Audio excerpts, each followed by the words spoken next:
اگر عمل کی قوت اور عمل کا یقین اتر جاوے نا دل میں، یہ سارے اسباب جتنے بھی لوگ لیے بیٹھے ہیں بڑے سے بڑے، یہ سارے اسباب اوندھے اور تنگ برتن نظر آئیں گے. اوندھے برتن، سارے اسباب اوندھے برتن ہیں، سارے اسباب اوندھے برتن ہیں. اور اوندھے برتن میں دریا بھی گزر جائے اس میں ایک قطرہ بھی نہ ٹھہرے گا. اعمال سیدھے برتن ہیں، اسباب اوندھے برتن ہیں. اعمال سیدھے برتن ہیں، اسباب اوندھے برتن ہیں. ابراہیم علیہ السلام نے حضرت جبرائیل کی مدد کا انکار کر دیا کہ ہمیں آپ کی حاجت نہیں ہے. ادھر دیکھتے ہوئے آگ ہے سامنے، آگ میں ڈالے جانے والے ہیں، اور جبرائیل کوئی ایسے عام سبب نہیں ہے. جبرائیل کوئی عام سبب نہیں ہے، اللہ تعالیٰ کے مقرب اور امین فرشتے ہیں. اللہ تعالیٰ کے مقرب اور امین فرشتے ہیں، سارے ملائکہ میں سب سے بڑے. لیکن محفظہ فرماتے تھے کہ اللہ تعالیٰ کے سامنے اور اس کی محتاجگی میں جبرائیل اور چونٹی دونوں کے دونوں محتاجگی میں برابر ہیں. دونوں محتاجگی میں برابر ہیں. ہم دیکھتے ہیں ایک فقیر ایک وزیر، وزیر محتاجگی میں کم ہے، فقیر محتاجگی میں زیادہ ہے.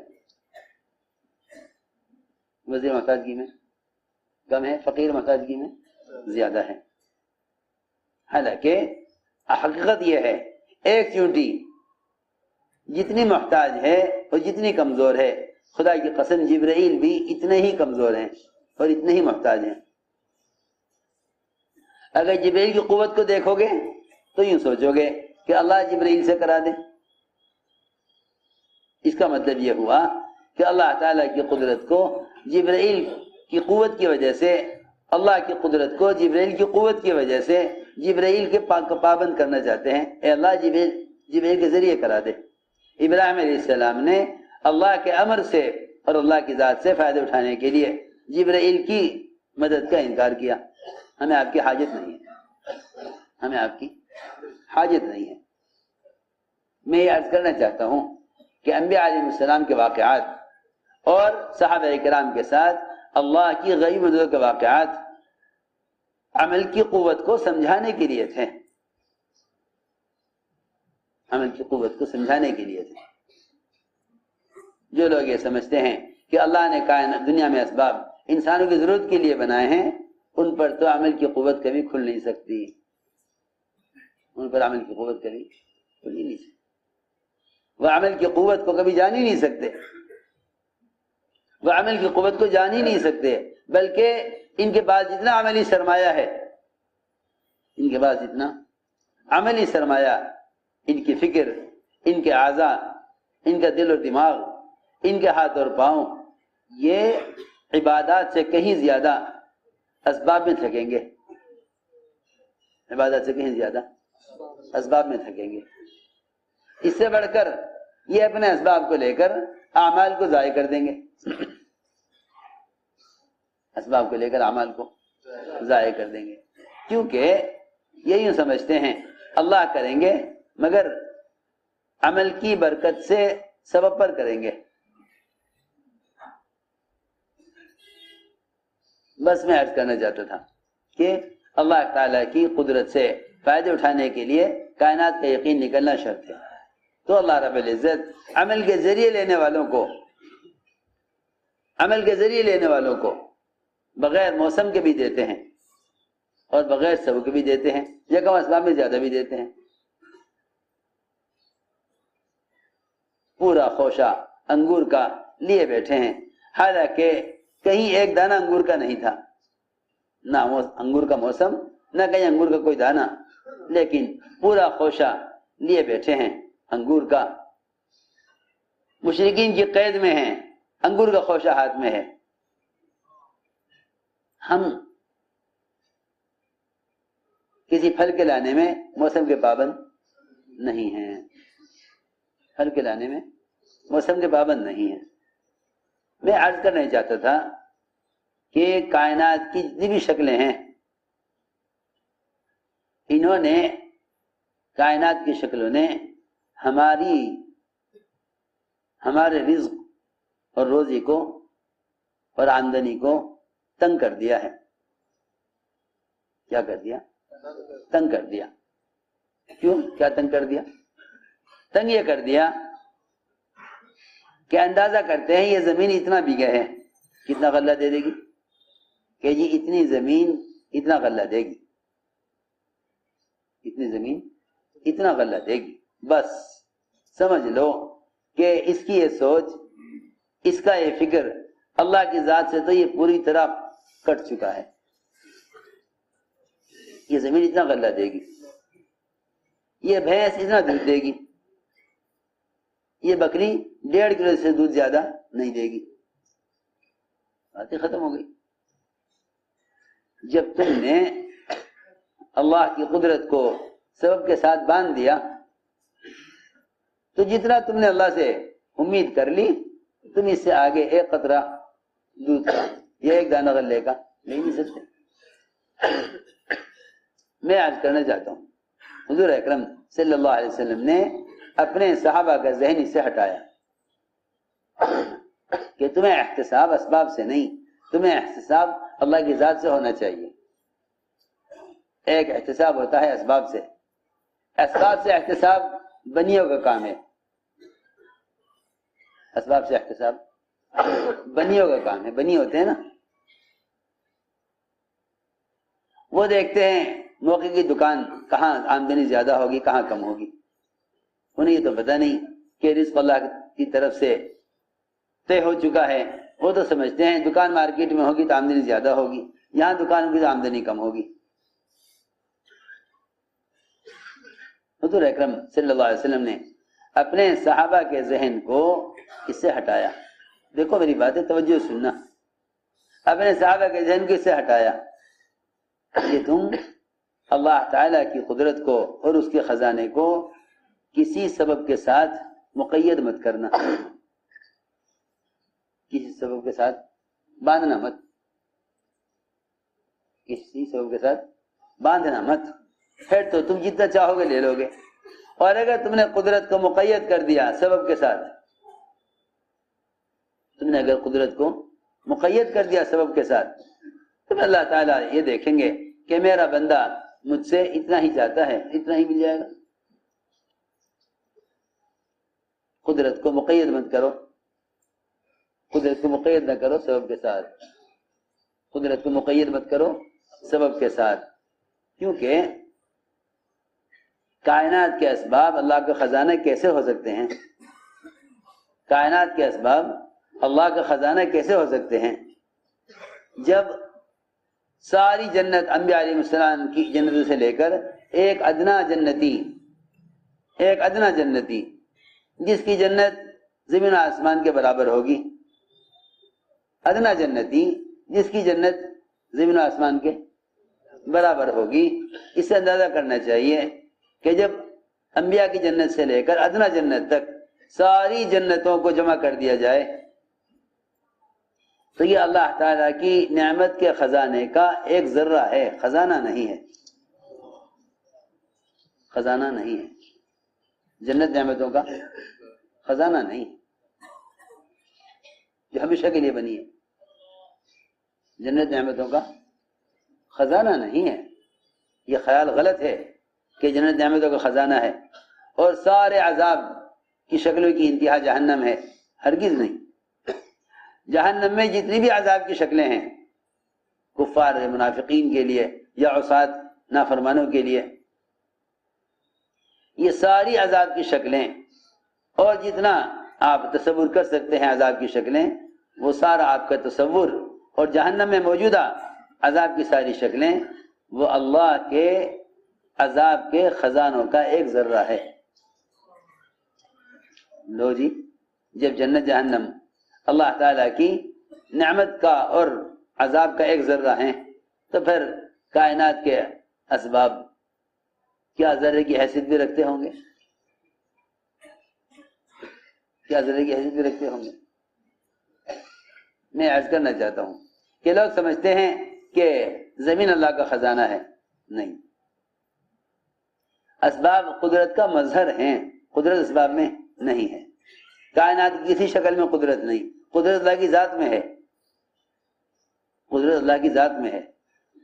کائنات قدرت سے بنی ہے، کائنات قدرت سے بنی ہے، لیکن کائنات میں قدرت نہیں ہے۔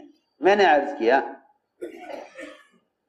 کہ یقین کا بگڑنا اللہ سے بدگمان کر دیتا ہے،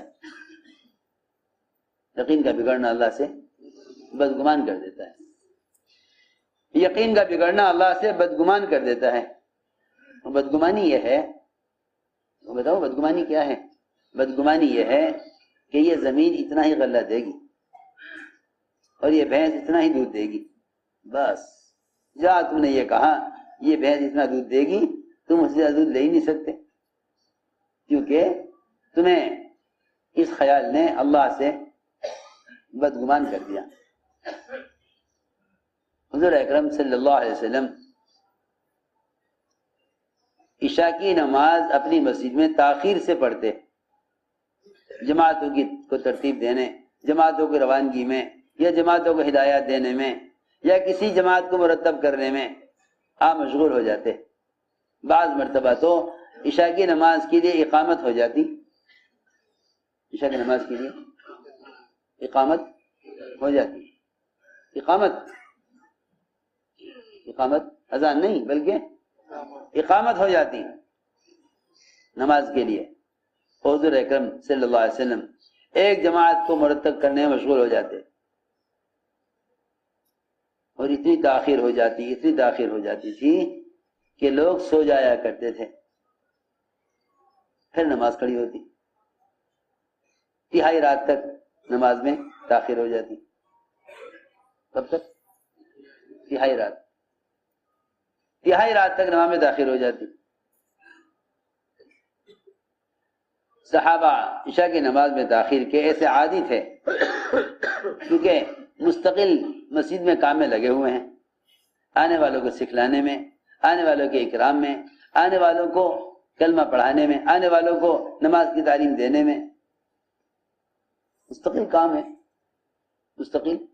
کام ہے۔ بیان ہوتا رہتا تھا، بیان کے دوران نماز کھڑی ہو جاتی تھی۔ ابوبکر رضی اللہ تعالیٰ بیان فرما رہے تھے، نماز سے پہلے بیان کرتے کرتے فرمایا آؤ نماز پڑھ لیں۔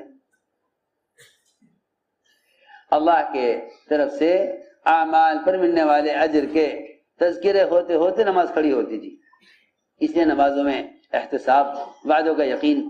میں نے عرض کیا کہ آپ عشاء کی نماز تہائی رات تک مؤخر کر دیں، پھر عشاء کی نماز کے بعد انصار میں گشت کے لیے جاتے،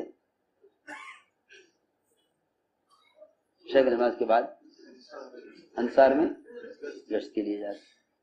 یہاں تو لوگ کہتے ہیں کہ بھئی گشت کا وقت طے کر لو، بس باقی تو ہمارے کھانے سونے کا اور ہماری اپنی ضروریات کا وقت ہے، گشت کا وقت طے کر دو کہ جی اتنے بجے تک گشت ہوگا۔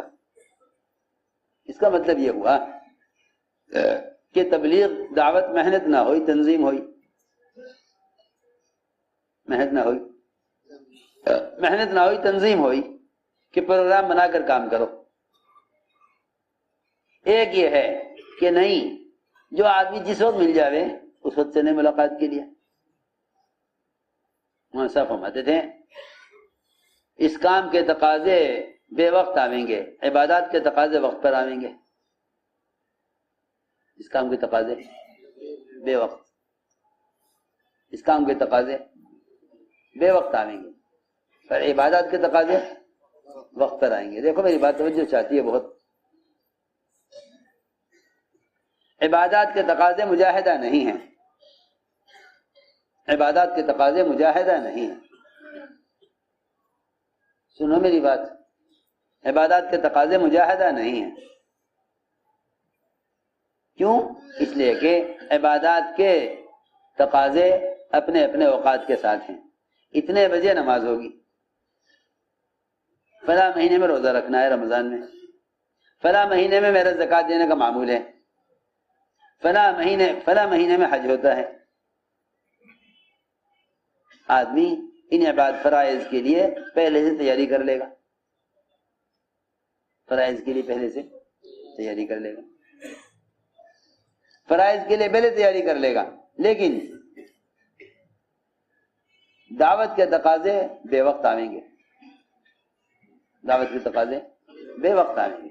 عبادات کے سارے اوامر، سارے تقاضے اپنے اپنے اوقات کے ساتھ موقت ہیں،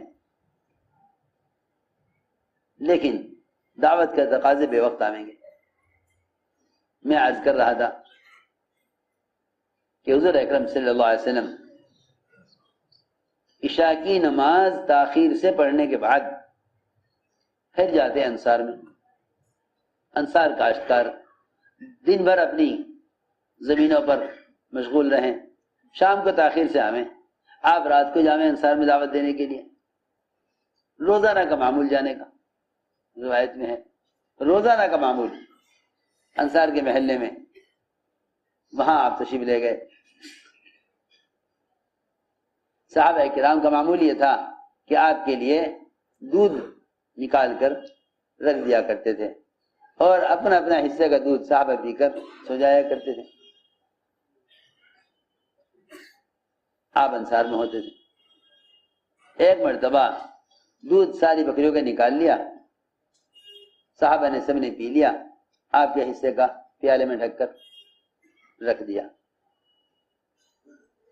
آپ تشریف لائے، آپ کا معمول تھا آپ تشریف لاتے تھے تاخیر سے، دودھ کا پیالہ رکھا ہوتا تھا، آپ اس میں سے پیتے،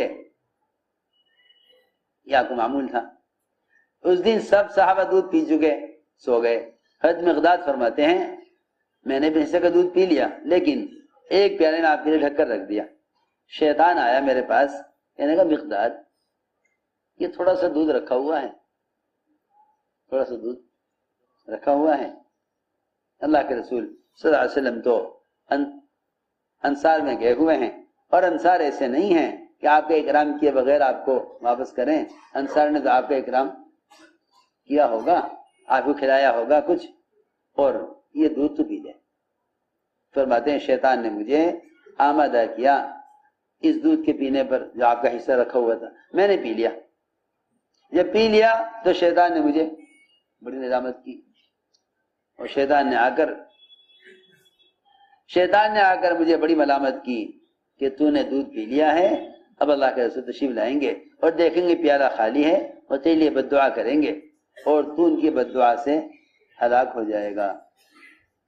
فرماتے ہیں میرے ساتھی تو سب دودھ پی کر سو گئے، میں جاگتا رہا، میں جاگتا رہا۔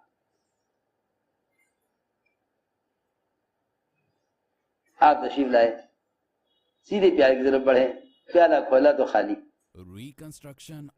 فرماتے ہیں آپ نے دونوں ہاتھ دعا کے لیے اٹھائے۔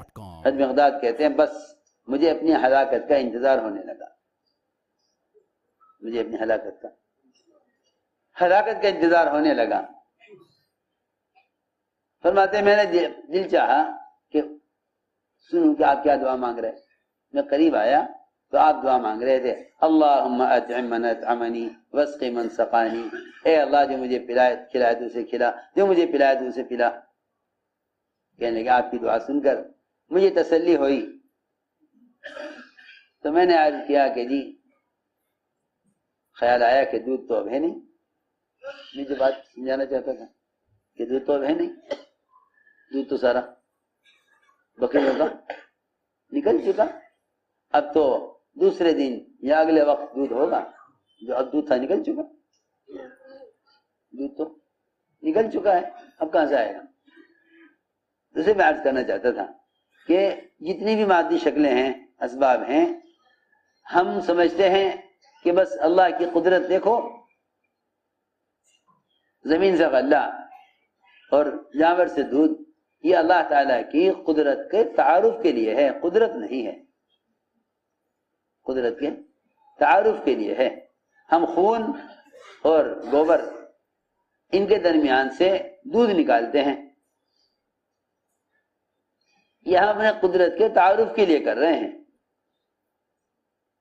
قدرت کے تعارف کے لیے ہے، یہ استفادے کے لیے نہیں ہے، قدرت کے تعارف کے لیے۔ ایک قدرت کا تعارف ہونا، ایک قدرت سے استفادہ ہونا، فائدہ اٹھانا۔ ہم یہ سمجھے کہ بس یہ فائدہ اٹھانے کا ذریعہ ہے، نہیں، یہ تو قدرت کے تعارف کے لیے ہے کہ ہم ایسی قدرت والے ہیں کہ ہم گوبر اور خون کے درمیان سے دودھ نکالتے ہیں جس میں خون کا گوبر کا کوئی اثر نہیں ہوتا، نہ بدبو کے اعتبار سے نہ رنگ کے اعتبار سے۔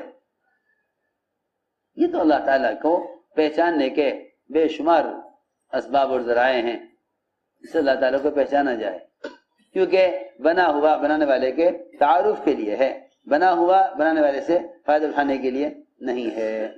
یہاں آ کر دھوکہ لگا ہے، لوگ سمجھتے ہیں بنا ہوا بنانے والے سے فائدہ اٹھانے کے لیے ہے، حالانکہ بنا ہوا بنانے والے کے تعارف کے لیے ہے۔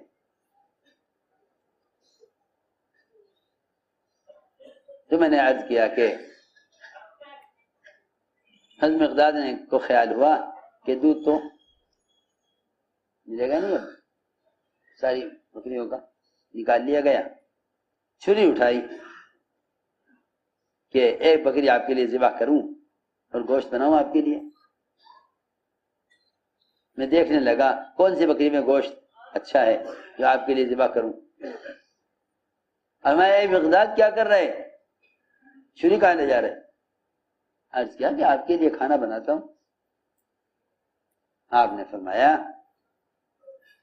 کہ اے مقداد، یہ پیالہ لو اور بکریوں کا دودھ نکالنا ہو۔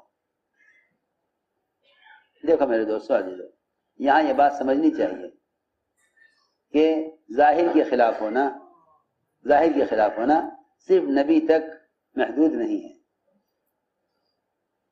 حضور اکرم صلی اللہ علیہ وسلم نے صحابہ کو اعمال کے ذریعے ظاہر کے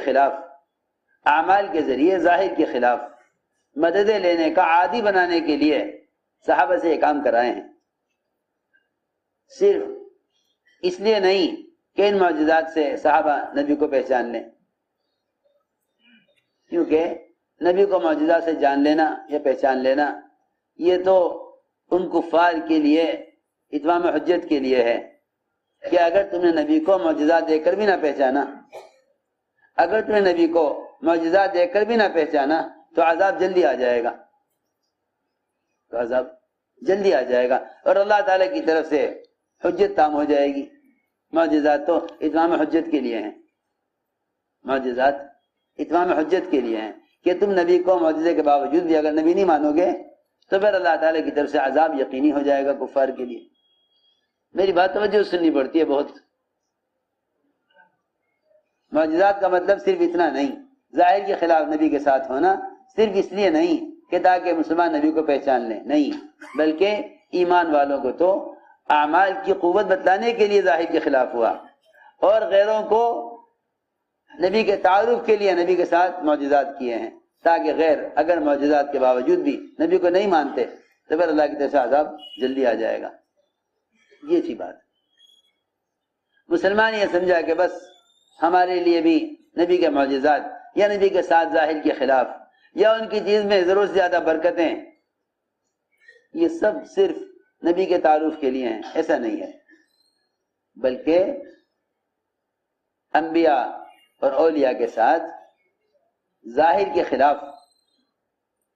خلاف ہونا وہ صرف انبیاء اور اولیاء کے تعارف کے لیے نہیں ہے، بلکہ ان کے اعمال کے تعارف کے لیے ہے۔ ہماری بات توجہ سے سننا، ان کے اعمال کے تعارف کے لیے ہے، صرف ان کی ذات کے تعارف کے لیے نہیں ہے۔ کرامات اولیاء اولیاء کے تعارف کے لیے نہیں، کرامات اولیاء عمل کی قوت بتلانے کے لیے ہیں۔ کرامات اولیاء عمل کی قوت بتانے کے لیے، کرامات اولیاء عمل کی قوت بتلانے کے لیے کہ اللہ تعالیٰ نے عمل پر کیا کیا، اللہ نے عمل پر کیا کیا، عمل کی قوت بتلانے کے لیے کرامات اولیاء ہیں۔ عمل کی قوت بتلانے کے لیے کرامات اولیاء ہیں۔ لیکن اس زمانے میں جب یقین بگڑ گئے، یقین کا بگڑنا یہ ہے کہ آدمی اپنے عمل سے زیادہ دوسرے کے عمل کی برکتیں دیکھے۔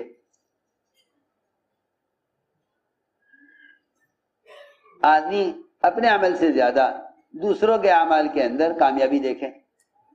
ہماری بات توجہ سے سننا، یہ یقین کا بگاڑ ہے۔ جب یقین بگڑ جاتے ہیں تو آدمی اپنے عمل سے مایوس ہو کر دوسرے کے عمل سے کامیابی لینا چاہتا ہے، دوسرے کے عمل سے۔ یہ وجہ ہے کہ لوگ اپنی حاجتوں میں جتنا اولیاء کے پیچھے دوڑتے ہیں اتنا اپنی حاجتوں میں اعمال کے پیچھے نہیں دوڑتے۔